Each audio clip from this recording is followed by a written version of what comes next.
নমস্কার বন্ধুরা, কেমন আছেন সবাই? আশা করছি সবাই সুস্থ আছেন। আজকের নতুন রেসিপিতে আপনাদের সকলকে স্বাগত জানাই। আজ আমি বানাচ্ছি বেগুন বাহার। আমরা কিন্তু যে কোনো অনুষ্ঠান বাড়িতে বেগুন বাহার খেয়েই থাকি। অনেকেই আবার বেগুন খেতে চায় না, কিন্তু যাদের বেগুন খেতে ভালো লাগে না তারাও কিন্তু এই বেগুন বাহার একদম চেটেপুটে খাবে। রান্নাটা কিন্তু করা খুবই সহজ এবং খুব তাড়াতাড়ি হয়ে যায়, আর খেতেও হয় অসাধারণ। চলুন তাহলে আজ অনুষ্ঠান বাড়ির মতো বেগুন বাহারের রেসিপিটি আমরা শুরু করি।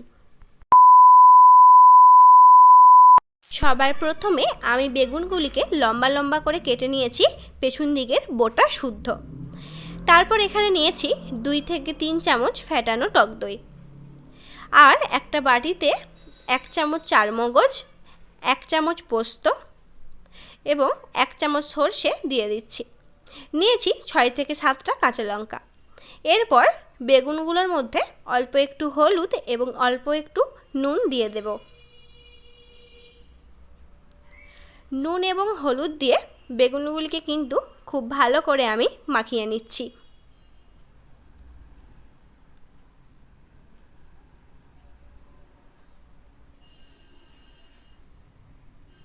সমস্ত বেগুনগুলি আমি এভাবে মাখিয়ে নিয়েছি। এরপর একটা কড়াই গরম করে কড়াইয়ে পর্যাপ্ত পরিমাণ সরষের তেল দিয়ে দিচ্ছি। আপনারা কিন্তু এখানে যে কোনো তেলই ব্যবহার করতে পারেন, কিন্তু সরষের তেল ব্যবহার করলে রান্নার স্বাদ কিন্তু খুব ভালো হয়।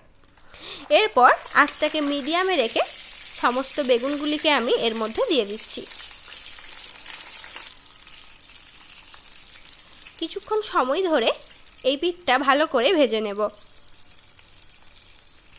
দেখুন, এক পিঠ ভাজা হয়ে গেছে। এরপর অন্য দিকটা আমি একটা চামচের সাহায্যে এভাবে উল্টে দিচ্ছি। আঁচটা কিন্তু আমি লো টু মিডিয়ামে রেখেছি, হাই কিন্তু করিনি। কিছুক্ষণ সময় ধরে এপিঠ থেকে ওপিঠ উল্টে দিয়ে লালচে রং করে বেগুনগুলোকে ভেজে নিতে হবে। সমস্ত বেগুনগুলো উল্টে পাল্টে দিয়ে দেখুন বেগুনগুলো কিন্তু লালচে করে ভেজে নেওয়া হয়ে গেছে। এরপর তুলে রেখে দিচ্ছি। ওই তেলের মধ্যেই সামান্য একটু কালো জিরে এবং জোয়ান ফোড়ন দিয়ে তার মধ্যে 1 চামচ হলুদ গুঁড়ো, 1 চামচ লঙ্কার গুঁড়ো, স্বাদ মতো নুন দিয়ে প্রথমে শুকনো মশলাগুলো খুব ভালো করে ভেজে নিচ্ছি। এই বেগুন বাহারে কিন্তু জোয়ানের ফোড়ন দিলে খুব ভালো খেতে লাগে। এরপর চারমগজ, সর্ষে এবং পোস্ত যেটা আমি বেটে রেখেছিলাম সেটা কিন্তু খুব ভালো করে দিয়ে যতক্ষণ না তেল সেপারেট হচ্ছে ততক্ষণ এটা কষাতে থাকবো। আঁচটা আমি এখন লো টু মিডিয়ামে রেখেছি। দেখুন খুব ভালো মতো তেল সেপারেট করে গেছে। এরপর এর মধ্যে 1 চামচ কাঁচা লঙ্কা বাটা আমি দিয়ে দিচ্ছি। খুব ভালো করে সব কিছুক্ষণ সময় ধরে আমি কষিয়ে নেব।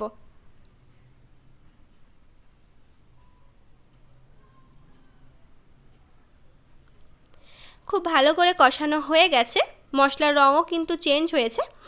এরপর এর মধ্যে 3 চামচ ফ্যাটানো টক দই দিয়ে দিচ্ছি। টক দইটা কিন্তু নর্মাল টেম্পারেচারে রাখা টক দই। খুব ভালো করে সব কিছুকে দিয়ে একসাথে মিশিয়ে নিচ্ছি।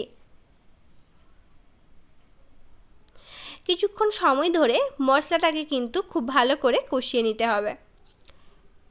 দেখুন মশলা কিন্তু আমার খুব ভালো করে কষানো হয়ে গেছে।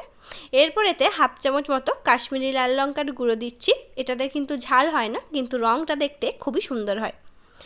আবারও কিছুক্ষণ সময় ধরে সব কিছুকে ভালো করে আমি মিশিয়ে নিচ্ছি। অল্প একটু এর মধ্যে জল দিলেও আপনাদের যতটা গ্রেভির প্রয়োজন ততটা কিন্তু আপনারা এর মধ্যে জল দিয়ে দেবেন। তবে বেশি জল দিলেও কিন্তু ভালো লাগবে না। তারপর সব কিছু খুব ভালো করে মিশিয়ে নিলাম। এরপর মশলাটা যখন ফুটে উঠবে তখন এর মধ্যে একে একে সমস্ত বেগুনগুলিকে আমি দিয়ে দিচ্ছি। বেগুনগুলি কিন্তু একটু হালকা হাতে এবং একটু সাবধানে দিতে হবে, যেহেতু ভাজার পর খুব নরম হয়ে গেছে, ভেঙে যাওয়ার সম্ভাবনাটা বেশি থাকে। সমস্ত বেগুনগুলিকে কিন্তু আমি হালকা হাতে একে একে দিয়ে দিলাম। তারপর এটা কিন্তু আর খুন্তি দিয়ে নাড়াচাড়া যাবে না। কড়াইটা ধরে জাস্ট একটু ঝাঁকানি দিলেই দেখুন সমস্ত বেগুনের গায়ে মশলা খুব ভালোভাবে লেগে যাচ্ছে। খুন্তি দিয়ে নাড়াচাড়া করলে কিন্তু বেগুন ভেঙে যাবে, সেক্ষেত্রে দেখতেও ভালো হবে না। দেখুন সব কিছুকে আমি ভালো করে খুব হালকা হাতে একটু নেড়ে চেড়ে নিচ্ছি